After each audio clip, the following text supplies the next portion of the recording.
나를 살피시는 하나님이라는 제목으로 하나님 말씀 증거하도록 하겠습니다. 우리에게 믿음의 조상으로 잘 알려져 있는 아브라함은 창세기 11장의 마지막 부분에서 아브람이라는 이름으로 처음 등장합니다. 그리고 창세기 12장부터 아브라함의 이야기가 본격적으로 시작됩니다. 하나님께서 아브람이라는 이름을 아브라함으로 바꾸어 주시고 그의 아내 사레의 이름을 사라로 바꾸어 주시는 이야기가 창세기 17장에 가서 나옵니다. 그래서 오늘 우리가 살펴볼 본문에는 아직 이 사람들의 이름이 아브람과 사레라고 그렇게 나오고 있습니다. 창세기 12장에는 기근을 피해 애굽으로 피신한 아브라함이 그곳에서 자신의 목숨을 지키기 위해 아내를 바로 왕에게 넘겨줘 버리는 충격적인 사건이 기록되어 있습니다. 자기 살자고 아내를, 그것도 보통 아내도 아니라 하나님께서 약속하신 놀라운 복을 함께 이루어 가야 할 그 아내를 다른 사람에게 넘겨준 것은 하나님을 온전히 믿지 못했기 때문에 보여주게 된 불신앙의 모습이었습니다. 아브라함의 이야기가 본격적으로 시작되는 창세기 12장에는 아브라함이 믿음으로 행동하지 못해서 그가 크게 잘못하는 그 사건이 기록되어 있습니다. 자, 그러나 12장의 전체적인 내용을 살펴보면 아브라함은 처음부터 믿음의 사람으로 등장하는 것처럼 보여집니다. 아브라함이 기근을 피하기 위해 약속의 땅을 떠나서 애굽으로 내려간 것 자체가 불신앙의 모습인 것은 맞습니다. 그건 변명의 여지가 없어요. 아브라함은 불신앙의 모습을 보였습니다. 그러나 창세기 12장은 아브라함이 오직 하나님의 약속의 말씀만을 의지해서 편안한 삶이 보장되어 있던 고향을 완전히 뒤로 두고 떠나 하나님이 가라고 하신 그 약속의 땅을 향해 나아갔다라는 사실을 알려줍니다. 그래서 히브리서 11장 8절에도 보면 아브라함이 하나님께서 가라고 하신 그 땅이 어디인지도 모르면서 일단 고향을 완전히 떠나 약속의 땅으로 간 것이 믿음으로 행한 일이다라는 사실을 분명하게 증언합니다. 그러니까 12장에서 아브라함의 큰 잘못이 기록되어 있긴 하지만 히브리서 11장 8절의 말씀에 비추어 보면은 아브라함의 아주 좋은 믿음, 그가 믿음으로 시작하고 있다는 사실을 보여주는 것이 또한 12장의 내용인 것입니다. 자, 그리고 그 다음 이어지는 창세기 13장과 14장에도 아브라함의 믿음을 보여주는 사건들이 기록되어 있습니다. 자, 오늘 살펴보고자 하는 본문은 16장이기 때문에 13장과 14장의 내용은 자세히 말씀드리지 않겠습니다. 그러나 한 가지 짧게 확실하게 말씀드릴 수 있는 것은 아브라함이 하나님의 말씀만을 의지하며 나아가는 큰 믿음을 보여주는 것이 창세기 13장과 14장에 기록되어 있다는 사실입니다. 자, 그리고 이어지는 15장에서는 하나님께서 아브라함과 처음으로 언약을 맺으시면서 가나안 땅과 많은 자손을 그에게 주겠다라고 약속하시는 너무나도 놀라운 언약식이 거행됩니다. 이게 그냥 계약 체결 정도의 언약식이 아니라 하나님께서 아브라함아, 내가 이 약속 지키지 않으면 내 목숨을 내놓을게 라는 그 정도의 의미가 담긴 놀라운 언약식이 15장에서 거행됩니다. 자, 이렇게 창세기 12장에서부터 15장까지는 아브라함이 애굽으로 내려가서 아내를 바로에게 넘겨주는 큰 잘못을 저지르기도 하지만 그래도 그가 정말 놀라운 믿음으로 하나님을 기쁘시게 해드리는 사람이었다라는 사실을 증언하고 있다는 겁니다. 자, 그런데 아브라함의 이 큰 믿음을 잘 보여주고 있다가 12장, 13장, 14장, 15장 아브라함의 믿음을 쭉 보여주다가 이어지는 창세기 16장에서 믿음의 가정에서는 절대 일어나지 말아야 할 사건이 발생합니다. 창세기 16장을 펴고 계시죠? 16장 1절부터 4절을 읽어드릴게요. 1절부터 4절 말씀을 읽어드립니다. 아브라함의 아내 사레는 출산하지 못하였고 그에게 한 여종이 있으니 애굽 사람이요 이름은 하갈이라. 사레가 아브라함에게 이르되 여호와께서 내 출산을 허락하지 아니하셨으니 원하건대 내 여종에게 들어가라. 내가 혹 그로 말미암아 자녀를 얻을까 하노라 하매 아브라함이 사레의 말을 들으니라. 아브라함의 아내 사레가 그 여종 애굽 사람 하갈을 데려다가 그 남편 아브라함에게 첩으로 준 때는 아브라함이 가나안 땅에 거주한 지 10년 후였더라. 아브라함이 하갈과 동침하였더니 하갈이 임신하매 그가 자기의 임신함을 알고 그의 여주인을 멸시한지라. 아멘. 자, 지금 읽은 이 본문에 보면은 하갈이라는 이름의 여인이 등장하는데, 하갈은 아브라함 집의 여종이었죠. 노예였습니다. 하갈이 애굽 사람이었던 것을 보면 아마 이 여인은 아브라함이 기근을 피해 애굽으로 내려갔을 때 바로가 아브라함에게 주었던 노비들 중 한 명이었던 것 같습니다. 그러니까 앞서 말씀드린 것처럼 아브라함이 그 애굽으로 기근을 피해서 애굽에 내려갔을 때 이제 거기서 그 바로 왕이 아브라함의 아내를 이렇게 좋아하는 마음을 비추자 아브라함이 내 아내라고 하면 자기 죽여버릴까봐 내 아내 아니라고 내 누이라고 해서 줬어요. 그랬더니 바로가 막 많은 재물과 노비들을 줬는데 그때 얻은 노비 중에 한 명이 하갈이 아닌가 생각됩니다. 태어나고 자란 땅에서 종살이를 하는 것도 참 힘든 일일 것입니다. 그러므로 하갈이 아브라함을 따라서 멀리 타국에 와 종살이를 하고 있던 삶에는 여러 가지로 어려움이 있었을 것입니다. 그래도 고향 땅에는 같은 인종의 사람들이 있고 같은 언어를 사용하는 사람들이 있고 뭐 그런 어떤 이야기를 나눌 사람이 있을 텐데 아브라함 따라 멀리 타국에 와서 종살이를 하고 있으니 그의 삶이 참 불쌍하다, 어려움이 많았을 것이다 라고 생각해 보게 됩니다. 하갈은 자기 의지와는 상관이 없이 애굽을 떠나서 아브라함 집의 종이 되었습니다. 그리고 자기 의지와는 전혀 상관없이 여주인인 사라의 명령을 따라 85세가 넘는 노인인 아브라함의 아이를 가져야만 했습니다. 아브라함이 너무 좋아서 뭐 첩으로라도 들어갈래요 그러고 들어간 게 아니라 사라가 애를 낳지 못하니까 첩을 통해서라도 애를 얻기 위해 그냥 너 주인의 아이를 가져라 하고 이렇게 동침하게 만든 겁니다. 하갈은 다른 사람의 생각에 따라 인생의 행로가 정해지고 있고 또 그렇게 이끌려가는 인생을 살고 있었던 겁니다. 그러므로 자신의 주인인 사레의 명령을 따라 아브라함과 동침하여 임신하게 되었을 때 어쩌면 하갈은 미래에 대한 기대감을 갖게 되었을지도 모릅니다. 하갈은 내가 이제 주인의 아이를 갖게 되었으니까 이 아기가 태어나기만 하면 내가 지금까지 종으로 살아온 이 신세가 정말 어려움 많았던 이 신세가 앞으로 나아지게 될지도 모른다라는 생각을 가졌던 것인지 자신의 여주인인 사레를 업신여기기 시작했습니다. 하갈이 겁도 없이 자신의 여주인을 멸시할 수 있었던 것은 이 아이의 아빠인 아브라함이 자기 편을 들어줄 것으로 생각했기 때문일 수도 있을 것입니다. 자, 그러나 아브라함은 요만큼도 도움을 주지 않았습니다. 계속해서 우리 4절까지 읽었는데 5절과 6절을 계속해서 보겠습니다. 4절에 보면 하갈이 여주인을 멸시했다라고 하면서 5절에서 사레가 아브라함에게 이르되 내가 받는 모욕은 당신이 받아야 옳도다. 내가 나의 여종을 당신의 품에 두었거늘 그가 자기의 임신함을 알고 나를 멸시하니 당신과 나 사이에 여호와께서 판단하시기를 원하노라. 아브라함이 사레에게 이르되 당신의 여종은 당신의 수중에 있으니 당신의 눈에 좋을 대로 그에게 행하라 하매 사레가 하갈을 학대하였더니 하갈이 사레 앞에서 도망하였더라. 아멘. 이 말씀을 좀 살펴보기 전에 먼저 남편분들은 지금 읽은 이 본문에서 사레가 남편 아브라함에게 이렇게 말하는 것을 어떻게 생각하십니까? 말 못하시겠죠. 옆에 아내가 계시면.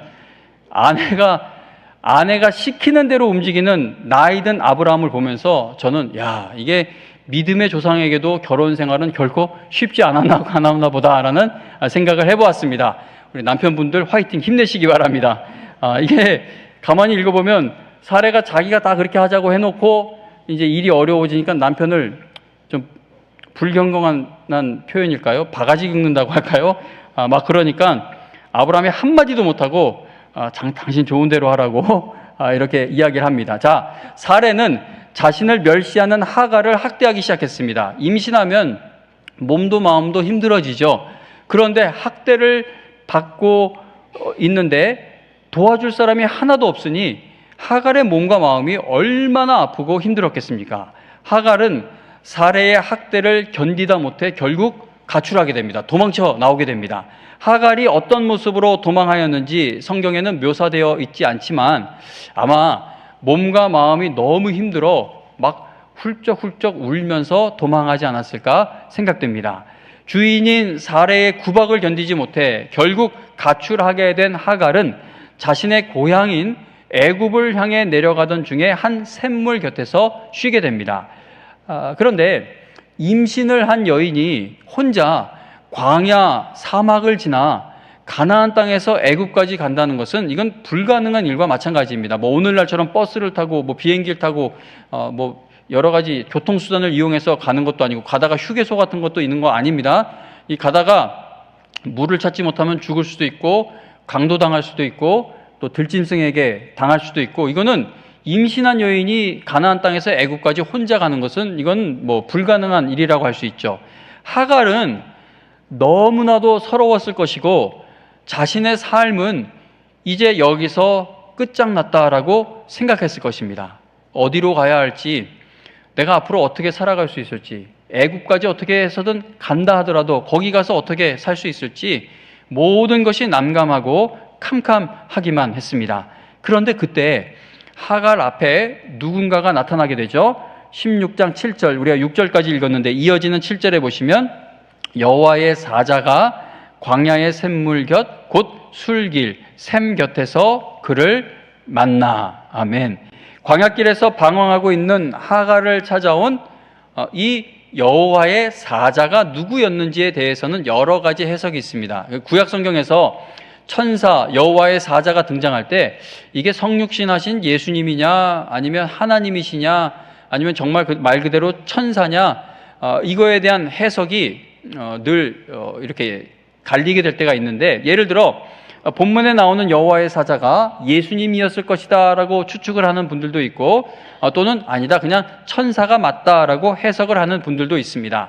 자, 어떻게 해석을 하든지 간에 하갈이 하나님을 만났던 것만큼은 분명해 보입니다. 자, 왜냐하면 나중에 10절에 가서 보면 여호와의 사자는 하갈에게 하나님만이 주실 수 있는 복을 마치 자기가 주는 것처럼 그렇게 약속을 합니다. 이거는 천사라면 그 약속을 줄 수가 없어요. 하나님만이 줄 수 있는 복을 여호와의 사자가 하갈에게 약속하고 있고, 그리고 13절에 가서 보면 하갈은 나를 살피시는 하나님을 뵈었다라고 간증하고 있습니다. 그래서 이런 10절, 13절 말씀을 비추어 볼 때 7절에서 말씀하는 여호와의 사자는 하나님이 하갈을 찾아오신 것으로 볼 수 있습니다.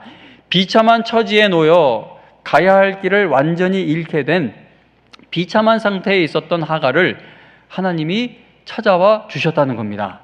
아직 사레에게도 나타나신 적이 없는 그 아브라함과 사라에게 얼마나 놀라운 그 복을 약속하셨습니까? 그런데 그 복을 약속받은 사레에게도 아직 나타나신 적이 없는 여호와의 사자가 비천하고 보잘것없는 하갈을 찾아와 주신 겁니다.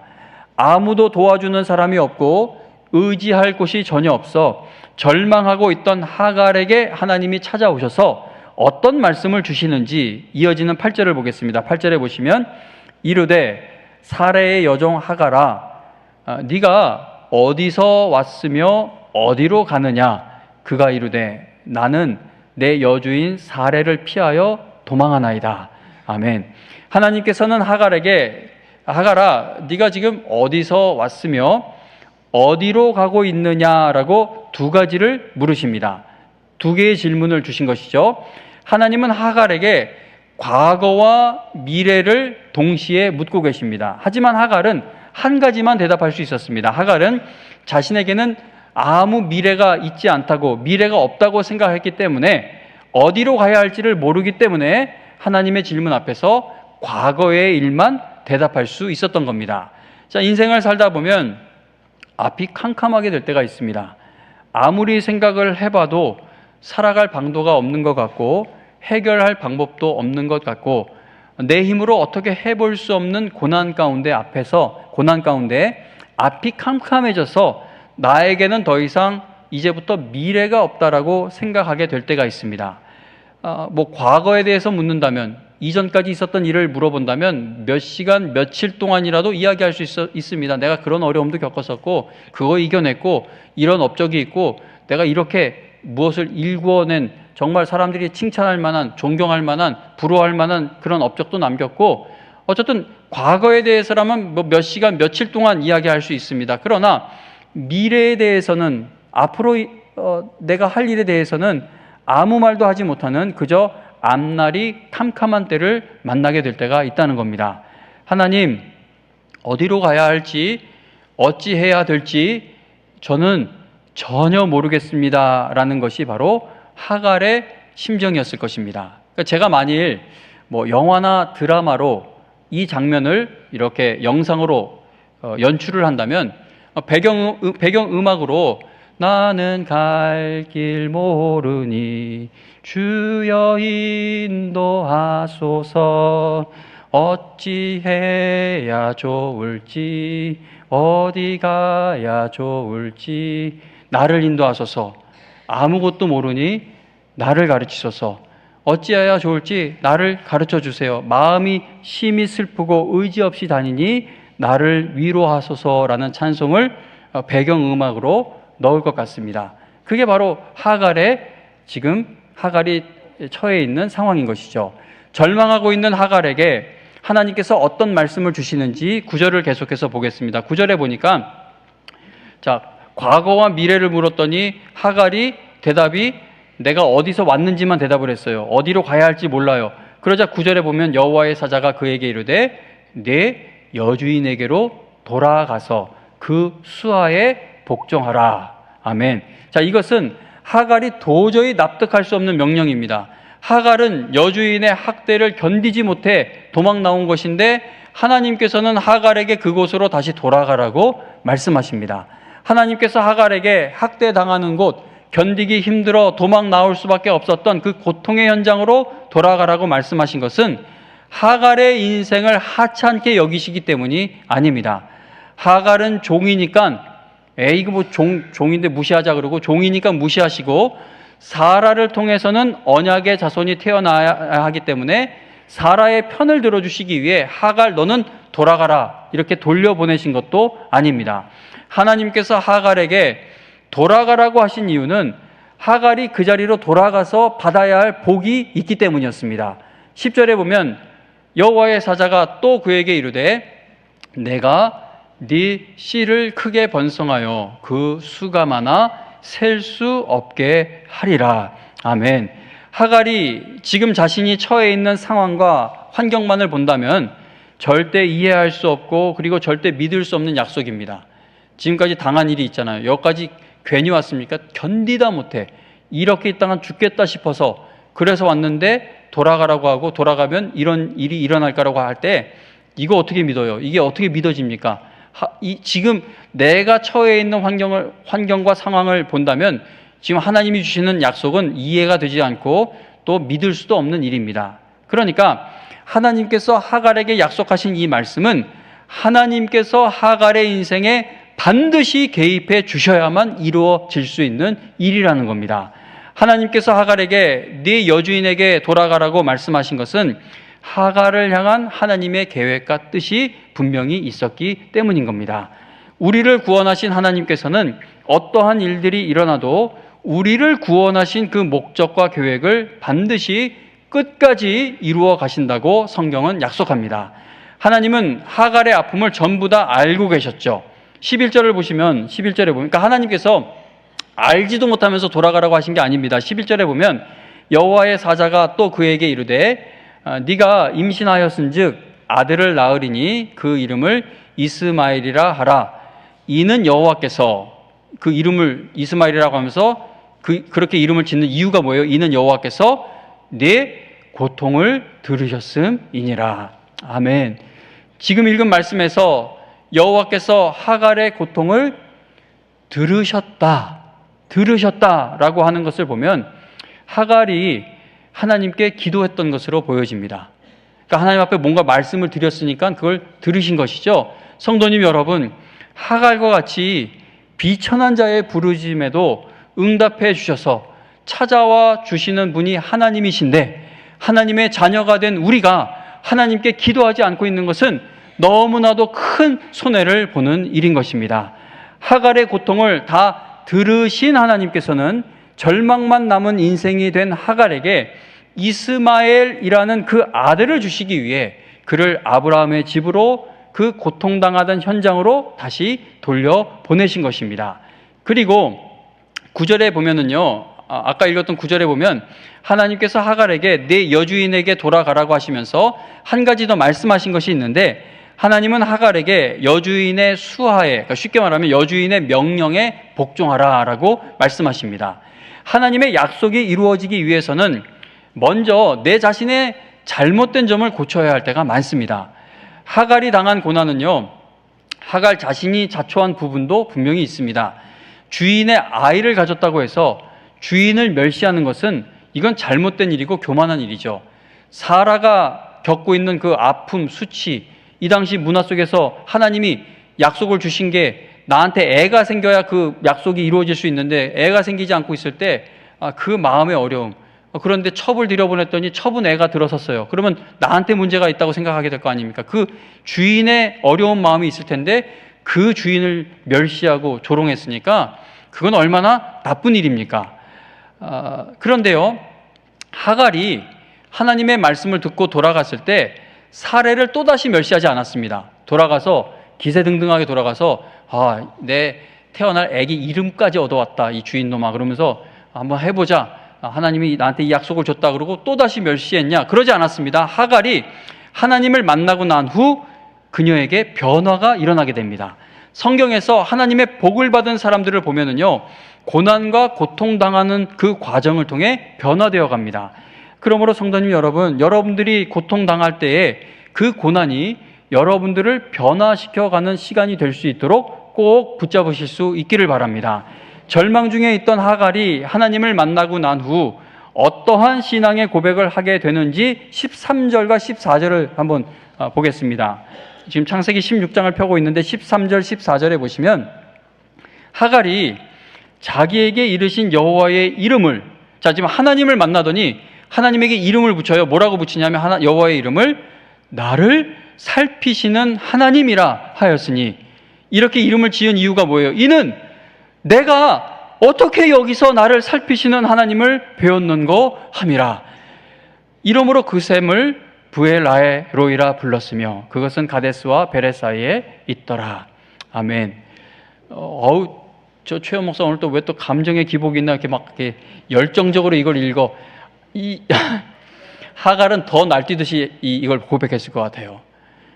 내가 어떻게 여기서, 내가 여기서 진짜 갈 수 있으면 가고 이제 죽으면 죽고 뭐 돌아갈 데는 없고 어쩔 수 없어 애굽으로 가고 있고, 정말 주인놈 생각하면 괘씸하기도 하고 내가 갖고 싶어서 가진 애도 아니고 뭐 온갖 생각을 하면 하여튼 절대 절망의 자리에 있는데, 나 같은 자가 어떻게 여기서 나를 살피시는 하나님을 배웠는고, 여기는 이 샘은 부엘 라헤로이다. 이 고백을 할 때 감격의 벅찬 감정을 가지고 있지 않았겠습니까? 지금까지는 주인인 아브라함과 사라가 하나님을 섬기는 것을 옆에서 지켜보면서도 신앙의 고백이라는 것이 없었던 하갈이 절망할 수밖에 없는 장소에서 비로소 하나님이 언제나 나를 살피고 계신다라는 사실을 깨닫게 된 것입니다. 하나님은 자신의 주인인 아브라함과 사라와 같은 그런 멋진 사람만 살피시는 분인 줄로 알고 있었는데, 그렇지 않다는 사실을 하갈이 발견하게 되었다는 겁니다. 하나님께서 나같이 비천한 사람을 살피신다는 사실이, 주인이 짓밟으면 짓밟힐 수밖에 없는 이 비천한 나 같은 사람을 살피신다는 사실이 하갈에게 얼마나 감격스러웠겠습니까? 한 어린아이가 가족과 함께 휴가를 떠나면서 하나님께 이런 편지를 썼습니다. 사랑하는 하나님, 이번 주 금요일부터 2주간 가족 휴가를 떠납니다. 그래서 교회를 잠시 나올 수가 없어요. 우리가 돌아올 때까지 교회에 잘 계시기 바랍니다. 돌아와서 만나요. 성도님 여러분, 혹시 이 어린아이처럼 하나님을 오해하며 신앙생활을 하고 계시진 않습니까? 하나님은요, 여러분이 교회에 나왔을 때만 여러분들을 살피시는 분이 아니라 언제나 졸지도 않으시고 주무시지도 아니하시며 여러분들을 살피신다고 성경은 약속합니다. 하갈은 하나님께서 자신의 고통, 눈물, 아픔을 다 살피고 계셨다는 사실에, 그 사례가 나를 그렇게 학대할 때도 그때도 하나님은 나를 살피고 계셨다는 사실에 너무나 감격하여 하나님을 만난 장소를 브엘 라헤로이라고 이름을 짓게 됩니다. 브엘 라헤로이는 살아계셔서 나를 살피시는 분의 우물이라는 뜻입니다. 하갈은 여종이었고 그리고 이방인이었으며 아무도 도와줄 사람이 없는 절망의 처해 있었습니다. 그런데 그러한 여인을 하나님이 찾아와서, 비천한 사람을 찾아와서 만나주신 것이죠. 얼마나 놀랐습니까? 이러한 하갈을 하나님이 살피시고 찾아와 만나주셨다는 것, 너무나 놀라운데, 우리는 이 이야기를 통해 하나님이 우리의 아픔을 살피신다는 것을 알 수 있습니다. 그런데 무력하게 우리를 살피시는 것이 아니라, 그러니까 제가 이번 주부터 또 이제 항암 치료에 들어가시는 권사님 계시죠. 근데 그게 그 암이 나았다고 해서 참 좋아했던 기간이 있는데, 이제 또 그 치료 과정을 들어갈 때 한번 겪어본 걸 또 이제 감당해야 되는 그 자리에 들어갈 때 이걸 들으면 이야기를 이렇게 살피는 거죠, 목회자로서. 근데 제가 살피는 건 무력함의 살핌이에요. 자녀에게 그런 일이 일어났다고 했을 때 듣고 막 마음이 아프고 어쩔 줄 모르고 새벽에도 기도하기도 하고 하지만, 제가 인간이 살피는 살핌은 무력해요. 근데 하나님은요, 무력하게 알고 계시는 것이 아니라 오늘도 살아 계셔서 우리를 인도해 가시며 살피고 계신다는 겁니다. 하나님께서 우리를 살피고 계시는 한 우리에게 무의미한 고난이라는 것은 절대 없습니다. 왜냐하면 엉망진창인 것처럼 보여지는 모든 일들을 통해서도 하나님의 뜻은 반드시 이루어져 가기 때문입니다. 모든 것이 다 끝났다고 생각되는 현실도 하나님이 살펴주시면 새롭게 쓰임받는 것의 시작이 될 수 있다라는 사실을 이런 하갈을 통해서만 아는 것이 아니라 원로 목사님이나 최인필, 황삼순 선교사님과 같은 분들을 통해서도 깨닫게 됩니다. 최인필, 황삼순 선교사님의 그 어려운 상황, 벌써 여러 차례 말씀을 드려서 이제는 어느 정도 다 아실 줄로 압니다. 정말 어려웠죠. 김명선 목사님이 이번에 이 선교 일정에 동행하시는데, 김명선 목사님이 영광교회 계실 때 그때 처음으로 캄보디아 갔을 때 사진 보니까 거기 우리 박영춘 집사님도 계시고 다 젊었을 때 모습이, 김명선 목사님도 젊고 그리고 최인필, 황산순 선교사님도 젊으셨어요. 세월이 많이 흘렀죠. 이제는 사진을 찍으면 노인의 모습이 있습니다. 근데 그 긴 세월 정말 고생 많이 하셨죠. 자기의 모든 걸 다 쏟아 넣는 그런 선교 현장입니다. 하나님께서 이 선교사님 두 분의 사랑하는 첫째 딸을, 30대 중반의 나이의 딸을 먼저 데려갔을 때에도 원망하지 않았어요. 오히려 하나님을 찬양하고 하나님 천국 소망을 주신 것을 기억하며 사망보험금을 다 털어서 푸놈펜에 영광교회, 교회를 지었습니다.